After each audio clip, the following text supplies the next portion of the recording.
Tonight, it's a day many Aggies will remember, the day the bonfire collapsed. That's right. Today marks the eve of the tragic event that happened 15 years ago tomorrow. KAGS HD News reporter Tashara Parker joins us live from the Bonfire Memorial on campus. Tashara, today people remember the tragic event, but many were too young to understand what was happening years ago. Luke, Amanda, yes, several years ago, here at this very site, 12 Aggies lost their lives. Another 27 were injured. This memorial shows the strength of the Aggie family and the Aggie bond that all Aggies share.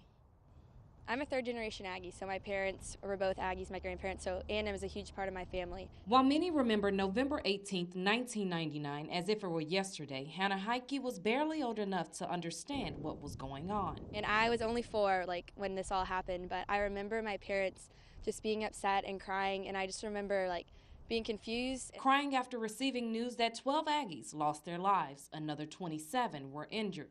It was the day the 59-foot-high wooden stack of logs would collapse and change the Aggie bonfire tradition as we know it.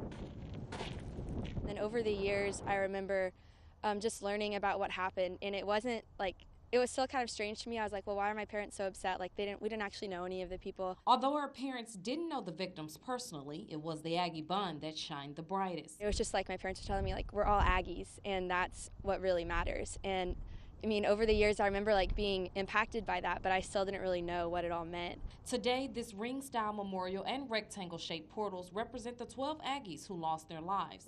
Another 27 stones complete the ring, representing the other 27 students injured during the collapse. Then walking around, looking at their little monuments and what it says about them, it's incredible to see that those would have been the people that you would have seen around campus, and that could have been someone like me. After many years, the Aggie bonfire has not returned to Texas A&M's campus. It is now built several miles north of College Station in a non-school funded event.